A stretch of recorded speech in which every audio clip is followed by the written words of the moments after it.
we go.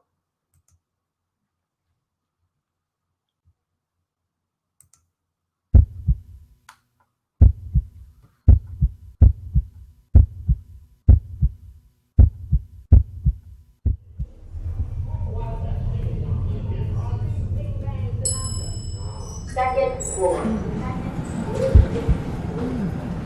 Where am I? That's so loud. What's that noise? I lost them. Where did they go?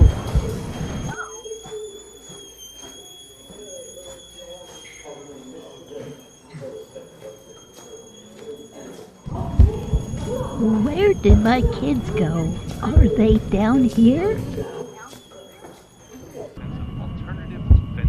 Are they in here? I bet they're in here. Oh, that looks so pretty. The kids and I love the ocean. Oh, I bet the kids are already down playing in the sand. Beautiful. Oh no, the waves are big. I don't see them. They and the kids. Oh, the kids too close. Oh no.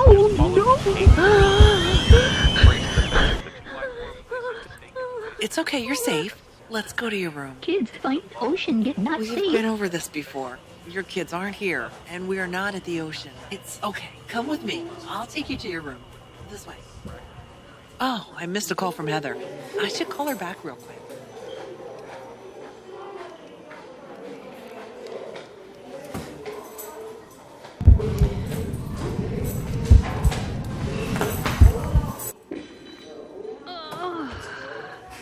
Clumsy keys my are hurting. Oh, my feet hurt. I need to find her. Where did she go? Where is the bathroom? Is this it? I need to make sure the kids are safe. This does not look right.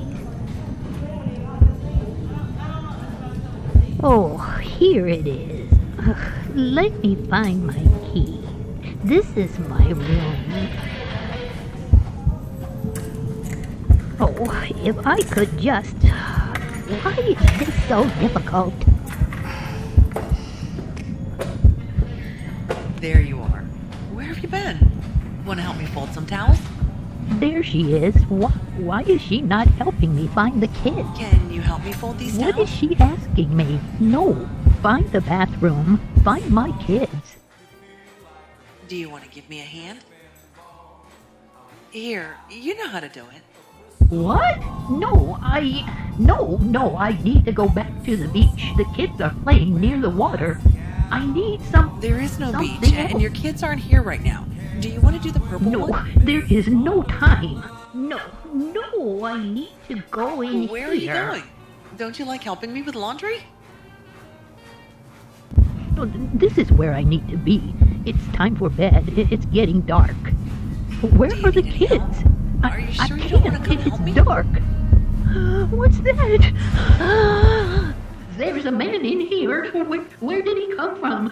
Why is he here? I need to get out of here. What is going on? No. You seem frightened. Are you okay? No. You are okay. There was a man. There is no man. It's just me here with you. You're safe. I do get to see. Come out here with me. You're no safe. kids. Oh no, they are close. Wave. Oh, where? Help me. This way. Help. Come with me out here. Find ocean. Kids. No, I can't. No, I can't. It's Where? okay. Who was You're that gonna be man? okay. There No, was it's a okay. man. No, There's no man in there. You're I safe. can't. It's okay. Oh, You're no, okay. No. You're okay.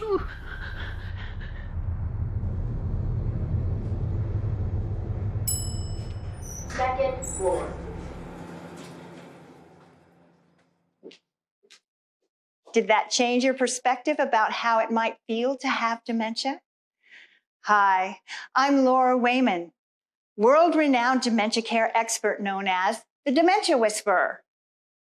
Whether you are a professional who's caring for many, a family member who is caring for a loved one with dementia symptoms, or a community member such as a first responder, this information, becoming dementia aware, will help you to change your care approach and have more meaningful moments with any individual who has dementia symptoms.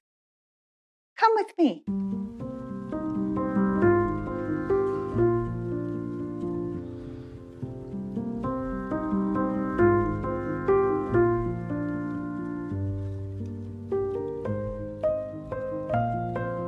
I want to give a very special thank you to Care Partners and Find Houston Senior Care for this opportunity to share my message of hope. I feel so honored to impart my vision for all to enjoy the many benefits of becoming dementia aware. I've recognized over the last 20 years the need to raise dementia awareness and bring more moments of meaning and purpose to those on their personal or professional dementia care journey. Come with me as we imagine a very different world and the possibility of widespread dementia-aware support, education, and even unlimited resources as we together bring light into the darkness of dementia.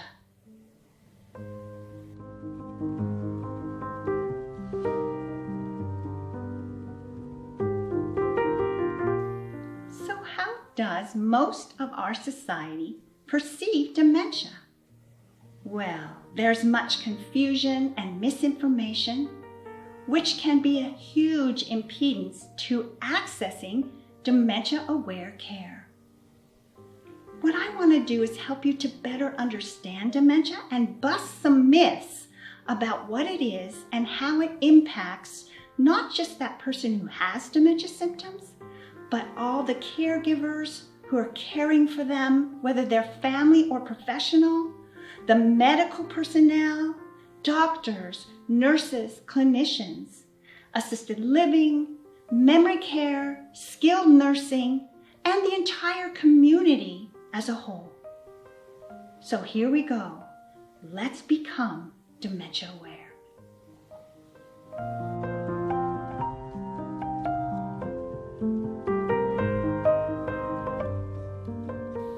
Why should everyone become dementia aware? Well, unfortunately, this is a silent pandemic. When you reach the wonderful age of 65 or older, you have a 50% chance of having some cause of dementia symptoms. And this is threatening to increase over the next 10 years. So the family caregiver, for example, caring for a loved one with dementia symptoms in the home is in need of communication, some communication skills to better connect and manage the challenging symptoms that often arise, and then learn that they need to reach out for help. But we as a society need to become dementia aware and become that dementia aware safety net as they enter into this arduous caregiver journey.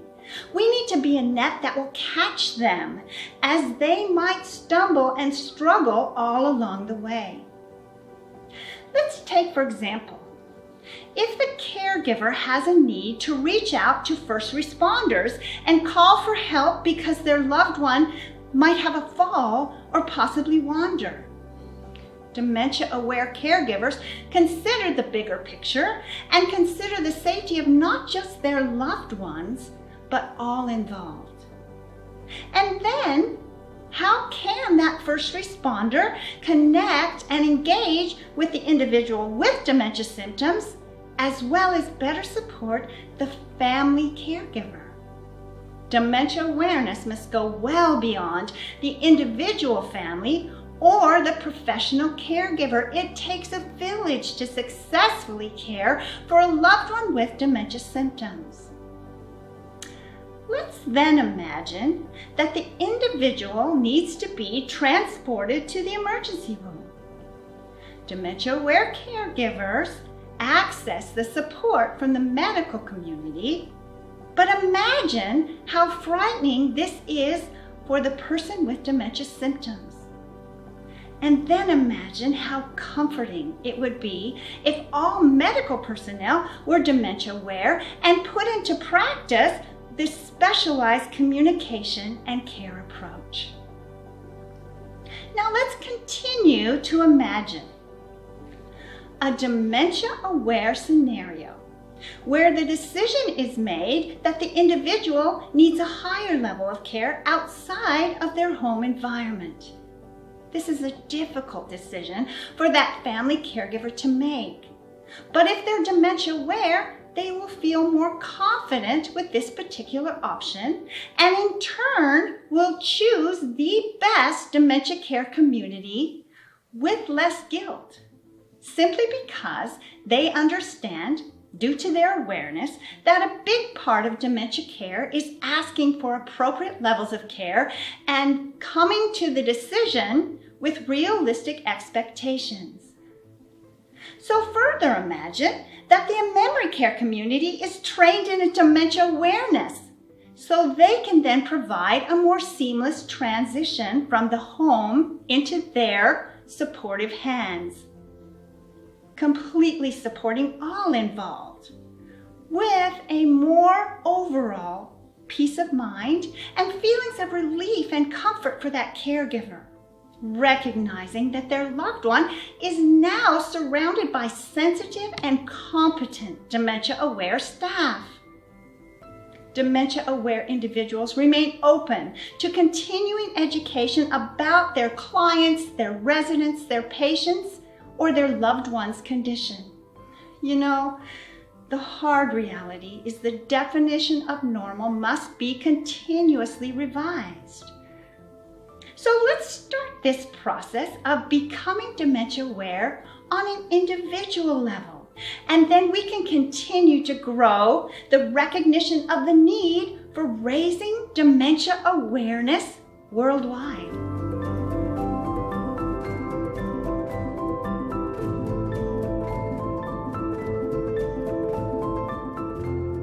Peggy was a wonderful mother of 5, grandmother of 14, and wife to her husband, Jack. Over the years, Peggy and Jack had carefully planned for a fun retirement.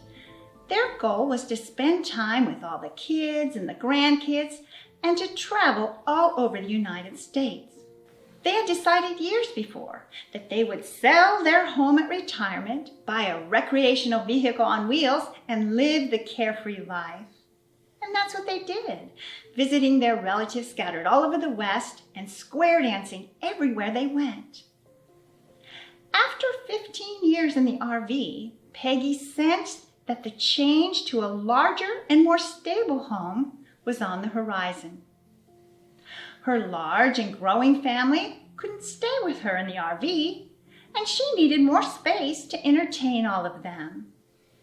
Also, Jack's health and eyesight had started to decline, and Peggy had to do more of the driving. So Peggy and Jack made the decision to sell their little home on wheels.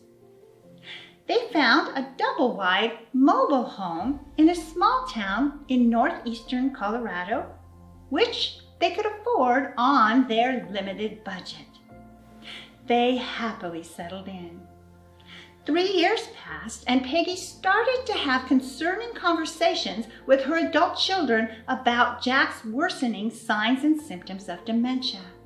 Some of her friends had been caregivers of spouses with dementia symptoms, and she had seen what a hard and stressful job it was.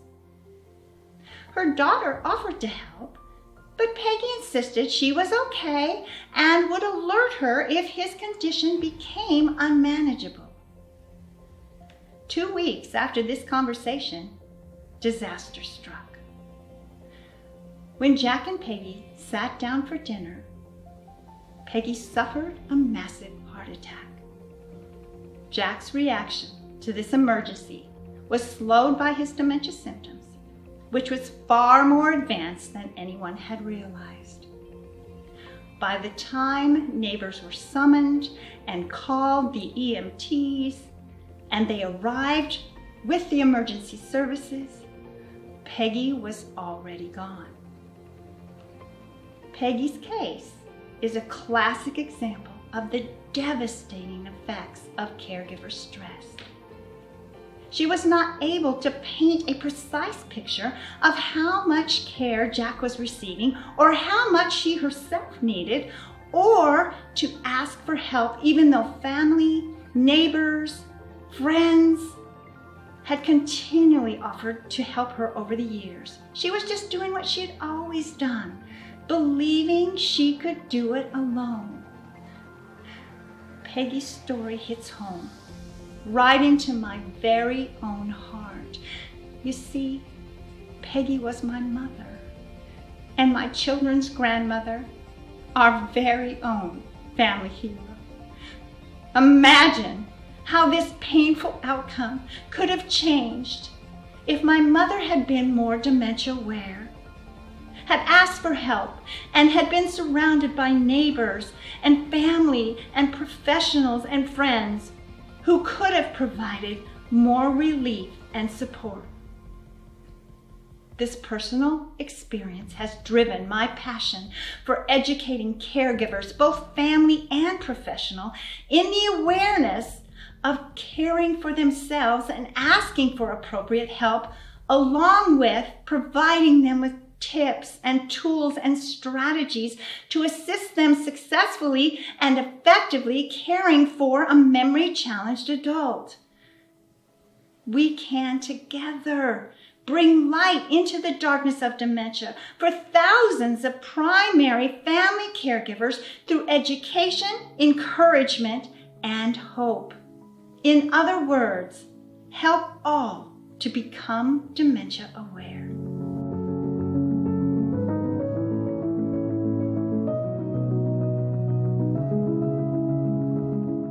More and more seniors are now residing in long-term care, such as assisted living and memory care, or receiving in-home or healthcare support in their homes.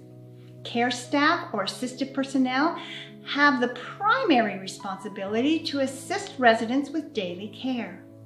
Professionals that are trained appropriately will be able to do this effectively and provide the very best care for residents or clients, and to have the ability to deal effectively with all the challenges that may arise throughout the day, specifically the challenges caring for those with any level of dementia symptoms.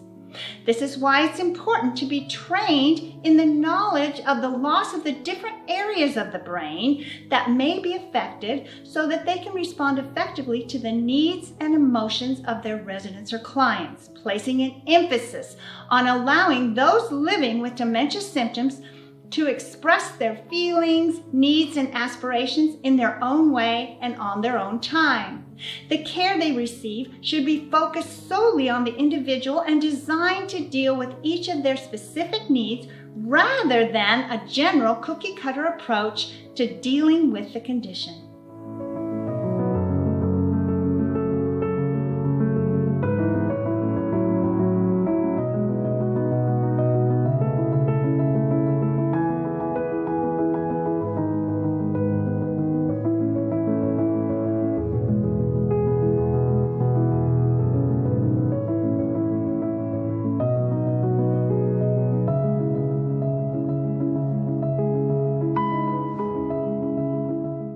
So how does dementia affect the entire community? Well, certainly dementia awareness must go well beyond the individual, family, or professional caregiver, even to those who are not presently on a personal dementia care journey. How it affects those living with or caring for anyone presenting symptoms and must impart appropriate, competent, and sensitive dementia-aware care and services, supporting not only those with the dementia symptoms, but also those who are caring for them, including all of the local community members, the professional care providers, the family care providers, the leadership in the community, and of course the medical community and the first responders. Dementia-aware training has been uniquely developed to better prepare law enforcement and the fire department and the medical community to understand and proficiently handle the challenges facing their citizens with dementia, as well as handling the ripple effect these challenges have on not just the caregiver, but the entire community. In order to be sufficiently prepared for these and many other dementia symptoms and challenges, everyone across the community must become dementia aware.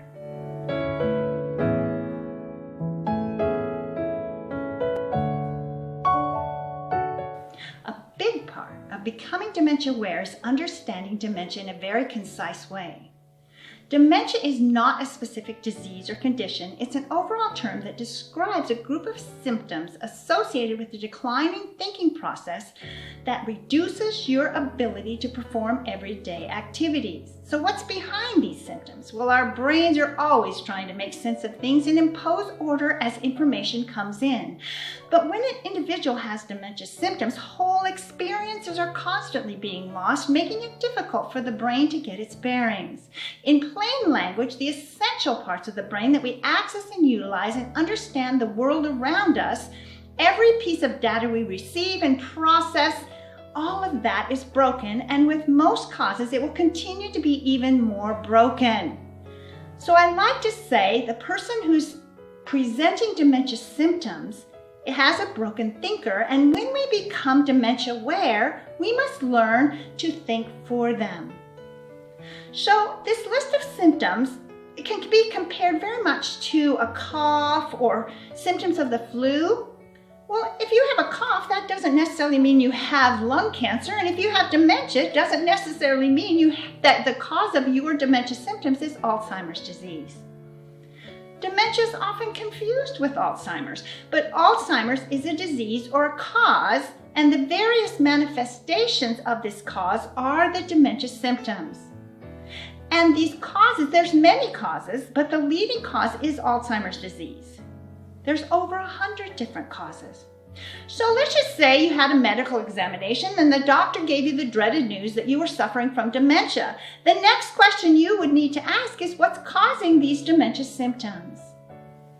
Like I said, there's over 100 different types of dementia, and some of the more widely known causes are Alzheimer's disease. There could be mixed dementia, Alzheimer's disease and vascular dementia, dementia with Lewy body, Parkinson's disease, frontotemporal dementia such as Pick's disease, Creutzfeldt-Jakob disease, or normal pressure hydrocephalus. There's Huntington's disease, there's Wernicke-Korsakoff syndrome, to name a few. These various causes of dementia have different warning signs, rates of progression, and different behaviors, which is one reason why it's important to get an accurate diagnosis of the cause of dementia. An accurate diagnosis means that the person with dementia and his or her caregivers can learn more about, likely although not certain, the kinds of progression that the person with specific dementia symptoms will present. Being a dementia-aware caregiver involves accepting the unfortunate fact that the effects are often permanent, progressive, and this brain function is readily observable. So we need to implement a realistic care approach with the understanding that you can only do your best to manage the changes. It's critical for a dementia-aware caregiver to stay fluid and flexible, as the strategies for managing symptoms can change in the blink of an eye. I continue to admire the countless family care providers who step up to dedicate months and even years caring for parents, siblings, spouses, or even non-relatives, making sure that the person who has dementia is led along a path strewn with feelings of safety, security, love, and with shared meaningful moments.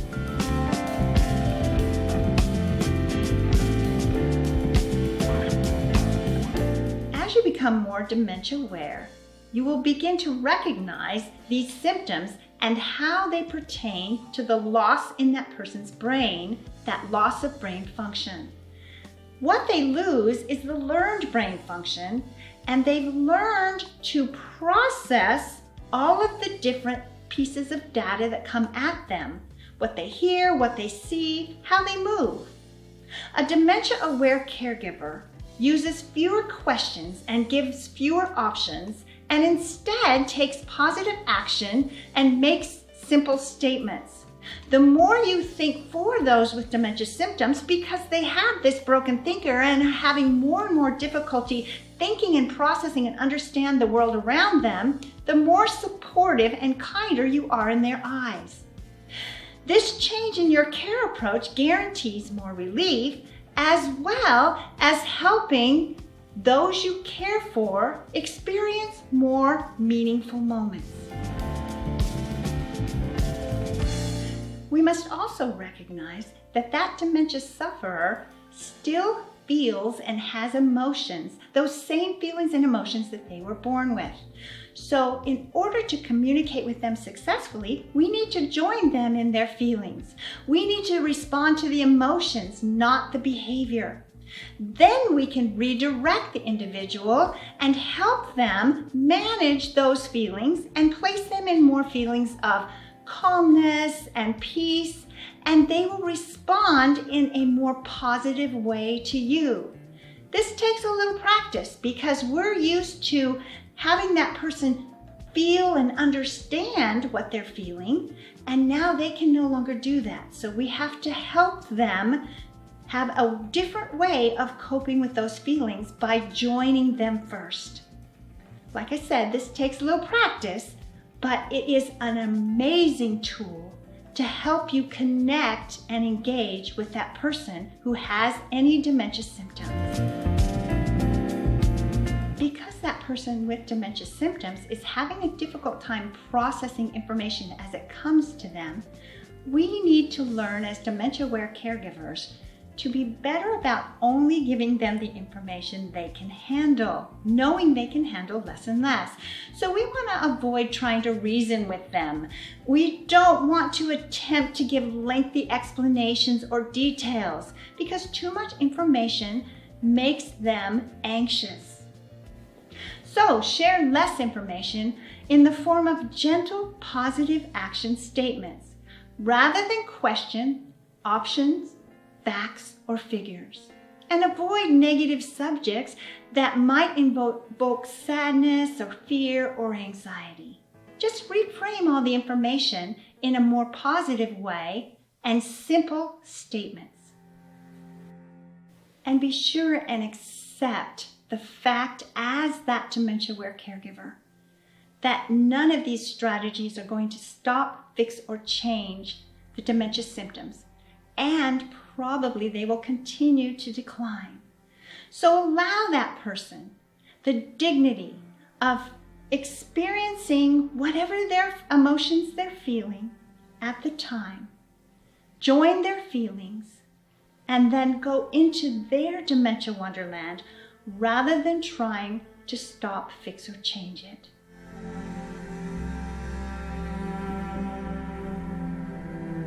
And finally, I want to make sure my message is clear. Family caregivers must ask for help. Just like the story about my mom, she didn't ask for and allow for us to support her when we knew she needed help. So be sure and build your dementia-aware village. Thank you for joining me today as we together imagine the possibility of a dementia-aware world. You have probably already learned a lot about dementia, but it is important to stay ahead of the curve and continue to learn. I continue to learn something new every day. To find out more about becoming dementia-aware, visit my website, laurawayman.com, where you will find many resources and training options and some training options that are online that you can access immediately. You can email me directly at help@laurawayman.com, and I can help you with personal consultations. I can help you with an initial consultation at absolutely no charge so that I can see if I can help you further and get you the resources you need. Check out my Facebook page, where I have made available to you many more resources, some free trainings, and lots more information about becoming dementia aware. I look forward to hearing from you. And thank you for joining me to become dementia aware.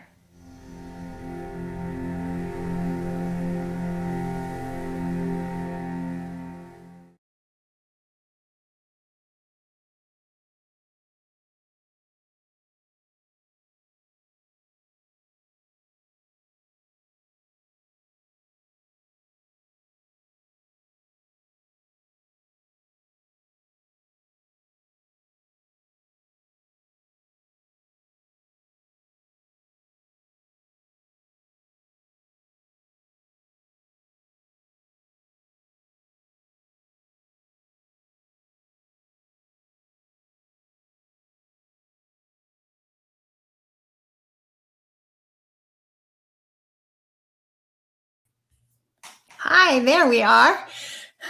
Welcome, everyone. Hopefully you can hear me okay. And I just want to thank you for being with me today. This is so exciting. I want to see how you're feeling. So if you want to visit me through the chat box, ask some questions, let me know how that video impacted you. If you have questions, I'd like to spend a little time getting to know your needs and answering some questions that may have come up while you're watching this video. This is a lot of information, and I don't expect you to start immediately with all of the suggestions that I've had. It's a little bit of a process, but once again, for you to be here today and to share this information with me, I am just so honored to be of service, be of support, and be of help. A lot of times I get asked the question, what do you mean by positive action statements and thinking for them? So I think I'd like to start with talking about what I mean by these statements. Because as we talked about in the video, what dementia symptoms are is the presentation of loss of learned brain function. So if we think about an infant comes to us with all of these feelings and emotions and basic brain functions. You know, an infant comes to us with the ability to see and the ability to hear and the ability to move. But they learn over time, learned brain function on how to better utilize these wonderful basic human brain functions. For example, an infant, like I said, can see, and so when they see things, they have to learn what it is they're seeing, how to process that, how to understand it, how to use that information. They learn that, they store it, they use it later. Same thing with hearing. Right now, you are hearing what I'm saying, and when you hear, you have to take that information and then use that learned brain function to process. My words are coming to you, but you have to process what those words mean and how they are grouped together and how you can store this information. And even movement, we come with the ability to move as infants, but we have to learn balance and coordination and learn how to use that effectively to keep us from falling. These are exactly the learned brain functions that most causes of dementia symptoms begin to take away from us over time. So when someone who has some cause of loss of brain function, such as Alzheimer's, which is the leading cause, they may lose the ability to access that learned balance and coordination. So when they get up, they're unsteady on their feet. They might fall. Falling is a huge dementia symptom, often goes unrecognized because often people think that dementia is only about memory loss. Memory loss is actually a very small part of what these folks are losing. They're losing the ability to understand and process and access ways to move, ways to understand what they hear, ways to understand what they see. So when I say thinking for them, I want you to go back to that very first video inside the mind of someone with dementia and feel how difficult it is for them to process what they're seeing. They don't see it the same way. They didn't see that beautiful ocean mural as a one-dimensional picture. They saw it as a three-dimensional, which was very frightening. Consider how that made them feel. So when we think for them, we're proactively helping them to understand the world around them instead of making them think. Instead of saying, would you like to eat some dinner? Are you hungry? We're going to think for them and know that they probably are hungry. They may not be able to process that information. So instead of asking that question, we're going to say, let's have some dinner. And then we're going to join their feelings and make them feel loved and safe. We're going to say, let's have some dinner. I love it when we eat together. And then we just do that. Positive action. You know, I have a question up on the chat room that I'd like to talk about. It's from Linda, and she says she loved the video. Thank you, Linda. She said, I didn't feel that the staff person in the video was dementia aware. You're absolutely right. I was showing you some of the things that they didn't respond, that particular staff person didn't respond well. She seemed to be dismissive, but the resident was such a difficult case to handle. Can you give us some feedback on what she should have done better? You know, I actually use this as a training. When I go in and I train staff, and when I was able to go in and do it in person, right now we're doing everything online, but when I was able, I would allow the staff to watch that video, and then I would ask them, what are the things you saw that worked and why? And what are the things you saw, just like Linda is asking, that was not, it wasn't as dementia aware as they needed to be. Of course, at the very beginning of the video, that staff member actually argued with that person's feelings. She said that you're not at the beach. I've told you this before. Instead of saying, oh, I can see you're very frightened. I'm so glad you're here with me. You're safe now.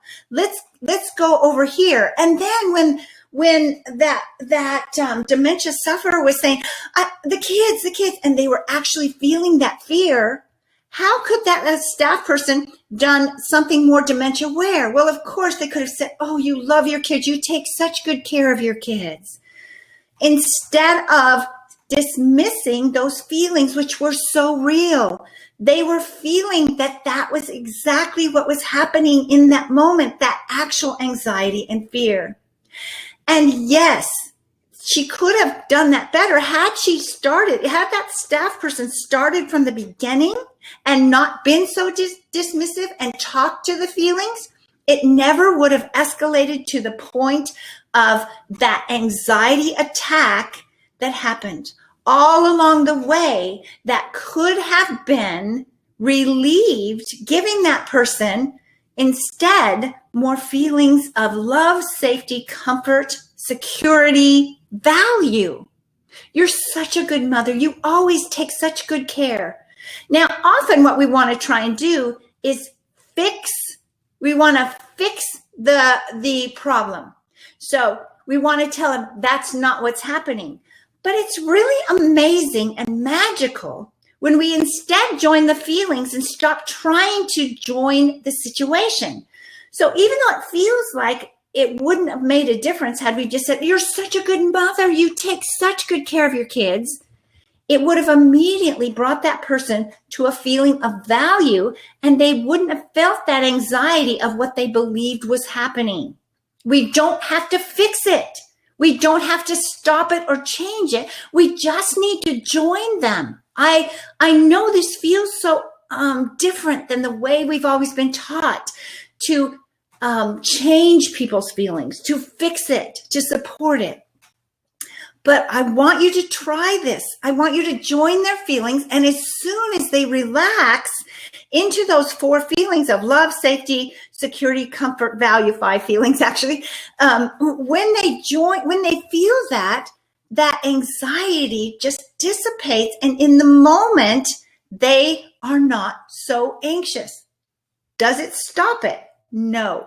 What might happen 15 minutes later? They might circle back around, but it won't be as strong. It won't be as extreme.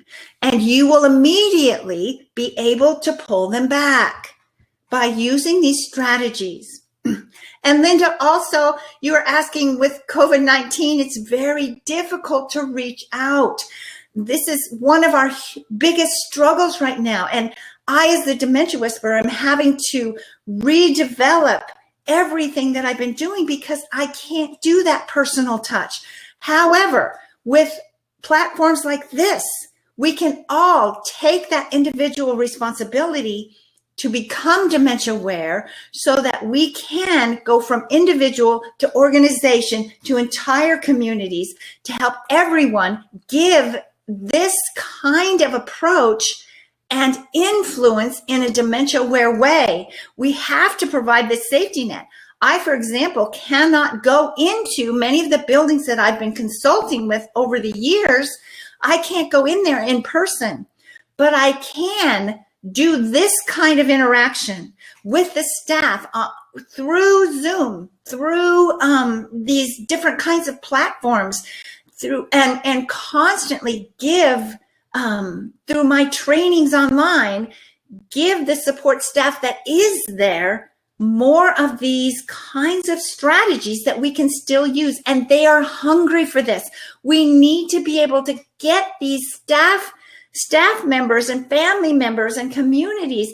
We need to be able to get this information as best we can. Not as good as in person. I agree, but this is better than nothing. I think you agree. Those of you that are listening to this right now or will listen later, this still makes such a difference. It does. And so thank you, Linda, for asking those questions. Thank you for wanting to become dementia aware. Thank you for knowing that it's necessary that we share this message. I really want to talk about our misconceptions of dementia and make us more dementia aware while we're here together.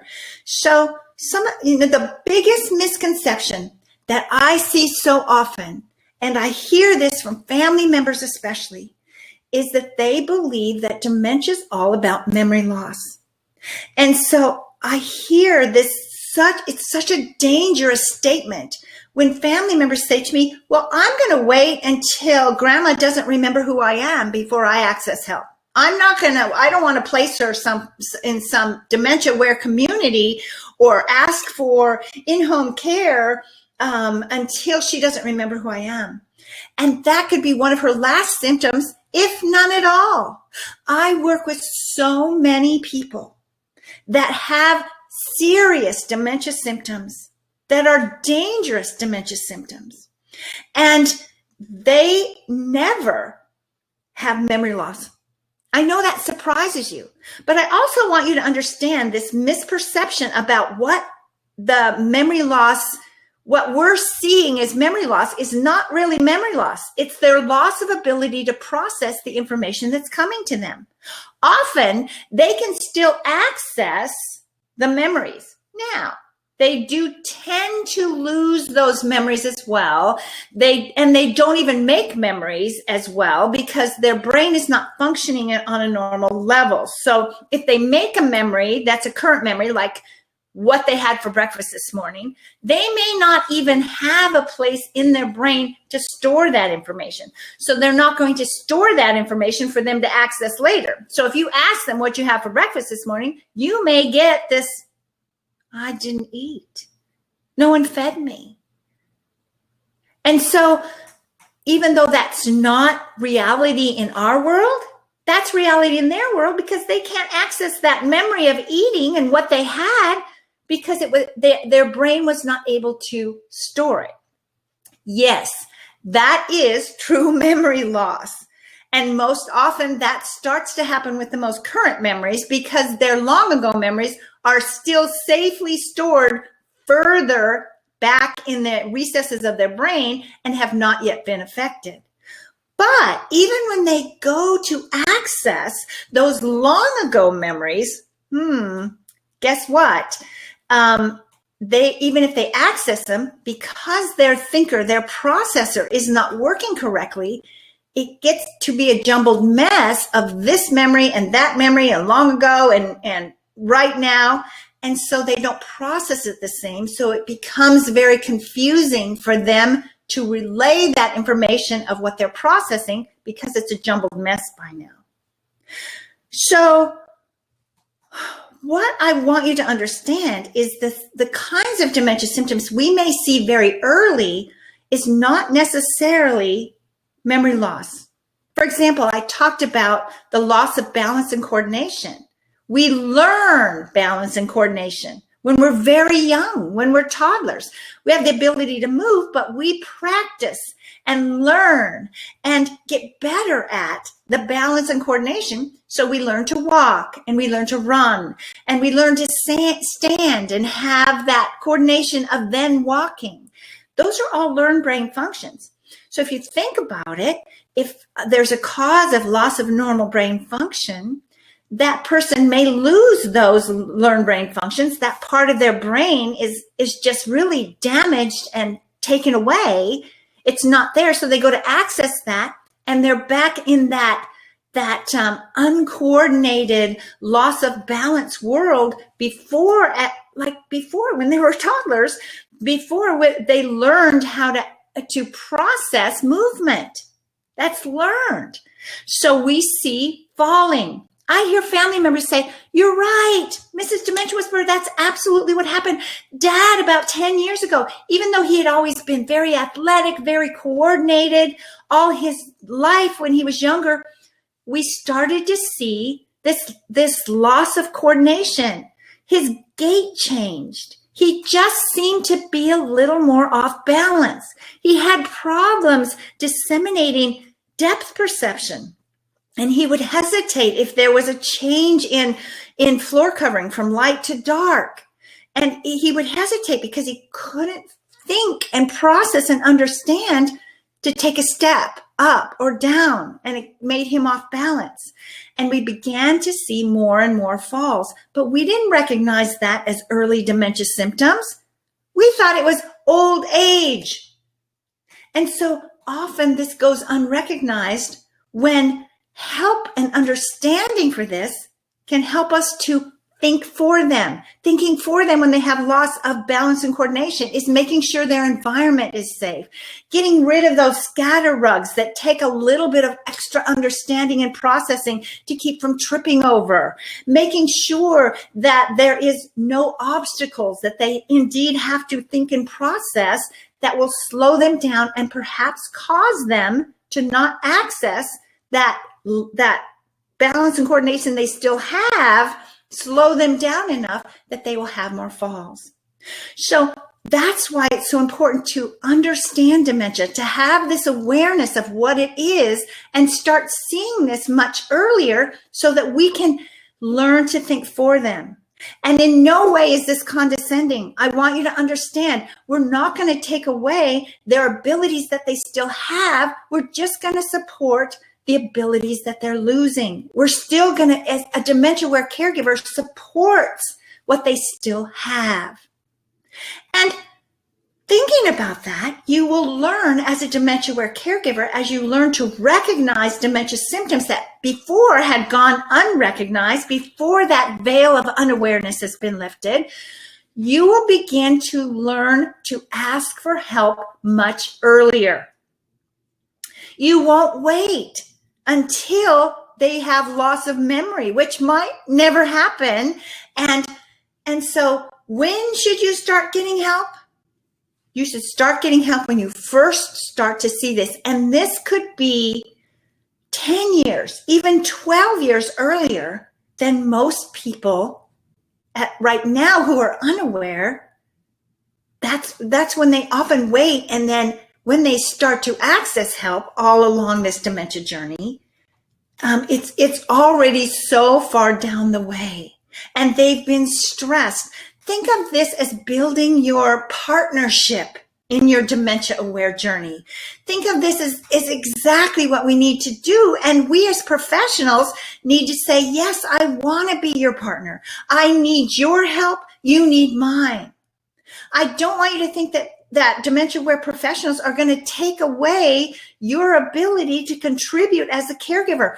We need you to help build a customized dementia-aware care plan because you know your loved one better than we do. I always tell family members, if you know one person with dementia symptoms, you only know one person with dementia symptoms. Everybody's so different. We must customize this care approach and make it individually centered, individually customized to that person. Our care approach also comes about being customized because of our own personalities as a caregiver.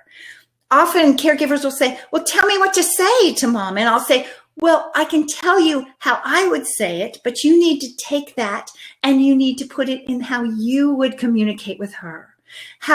Put it in your own personal care approach. Let me help you with that. Let me give you an outline, and then you're going to feel empowered to start learning some of these strategies, but to make them your own. It is so amazingly empowering when you start to see these more feelings of accomplishment, more positive outcomes, when you start to actually have fun changing your care approach and making it dementia aware. So we should actually be getting help much earlier. Let's think about joining together and making the world dementia aware. We can together do this. We can develop a safety net. I've even trained entire communities. There's a lovely little community here in Northern California, very near San Francisco. It's called Colma. And I have trained the Chamber of Commerce, the first responders, the mayor, the entire community. We've had several in-person trainings. This was before we kind of got blocked with that with COVID, but we had hundreds of the community members coming and learning these very special techniques, the shopkeepers, the restaurant owners, so that they could make every single part of their community dementia aware. It is an amazing transition, and it's possible. It's possible for us all to join. How do we start? As individuals. And then I have so many resources for you. I have my book, A Loving Approach to Dementia Care. This is a great place to start. This is published by Johns Hopkins University Press. It's all about different caregivers and how we've learned together many different stories. And then I provide strategies, lessons learned, perceptions. There's a whole dementia-aware caregiver guide in the back for some of the more common challenges that we have. And great news, this is my second edition, published by Johns Hopkins, and I just completed this year the third edition. More information on why hospice should be dementia-aware, how dementia can affect a marriage over the years, and activities, some dementia-aware activities that you can have in the home that can help support staff. All of these dementia-aware tips and strategies need to permeate our entire society. So join me in my I Am Dementia Aware campaign. This is how we're going to do this together. Email me. I'm readily available. I get hundreds of emails every day, and I answer them personally. I will spend time with you, and we will build out a dementia-aware community. It's happening. It's going to get more and more, but I just want to tell you how honored I am to be on this journey with you, whether you're a family caregiver, if you're a professional. We can get to your organization. I have ways to train the entire organization, make them into a dementia-aware safe space. And I will tell you, caregivers around the country, around the world, are beginning to ask for this. And we can easily give this to them. I can recognize or recommend activities and tools that help to lower their activities, their anxieties, and their stress. One of the things is one-on-one.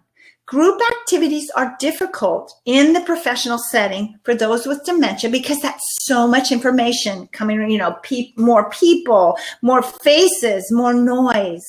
So the more we can do more one-on-one activities, but keep those activities short in duration and simple to process. One of my favorites is a hand massage. And so we're sitting there with a hand massage and having a conversation about pets. Maybe in their history, knowing their social history helps us. So let's just say Mrs. Smith had a little poodle that she absolutely loved, and the poodle's name was Mimi. And if you know that, you can say, oh, I love hearing about Mimi. Mimi is such a cute little doggy. I have a poodle too. We immediately connect. Their brain is firing on things that is familiar to them, that the ability to think about that is still there. So it immediately gives them feelings of accomplishment. They connect with you. So having social history so that you can do positive action statements, not questions. Didn't you have a dog named Mimi? It's really hard to break that habit, but I love hearing about your little dog, Mimi. What if she has a picture of her little dog, Mimi? That is a wonderful way to start the conversation. Not, is this your dog? No. Is this Mimi? No. Oh, look. Oh, Mimi's so cute. I love poodles. I bet you were a good doggy mama. Anything like that. Lean in, connect with them. I even have, yes, we have COVID challenges, but I found these are much more effective because you can smile through them. They're looking when we're having a staff, when we're having to have a mask on. Look at that. They can still see what we're feeling. We're joining them on feelings. They're looking to us to see what your face is presenting as a feeling. So when we're doing activities, especially in the group setting, in a professional care setting, such as a memory care community, I don't like to call them memory care, by the way. I like to call them dementia care because it's so much more than memory care. However, our society calls them memory care. So I will use that until we can make them more dementia aware. If we as activity directors or activity personnel, if we're doing this, yes, it does get fogged up, but you see, it's just a little bit more supportive and connecting on an emotional level. Of course, you're going to use your eyes as well.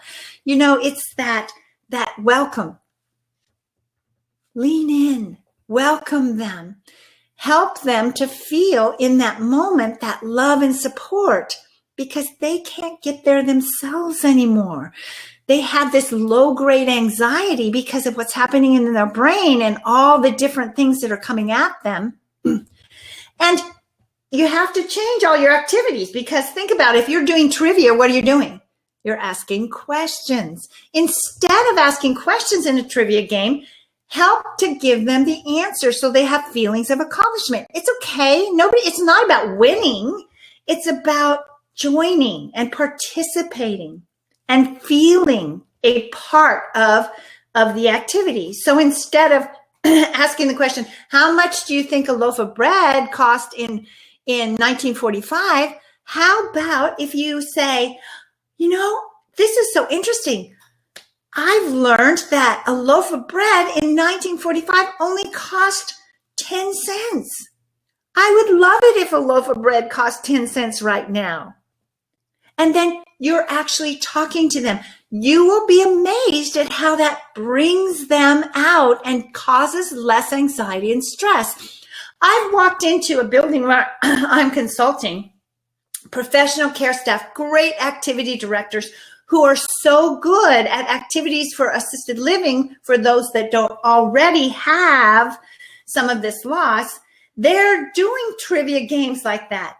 But if you do it it just breaks my heart when I go into a dementia care unit and they're just kind of, and they don't want to participate because it makes them feel stupid. And they don't want to say anything, so they just kind of go, they implode on themselves. So bring them out, make them feel that they're the smartest person in the room by giving them the answer. It's okay. And this is the same thing with dining. I see people struggle with dining. So, they're asking, what do you want? Instead of, look, they made your favorite fried chicken. Do you see the difference? I believe we've run out of time. Let's think about how you can reach out to me from here on. Thank you so much for having me. Feel free to email me at help@laurawayman.com. I can answer any additional questions. Thank you so much for having me. And I look forward to being on your journey going forward.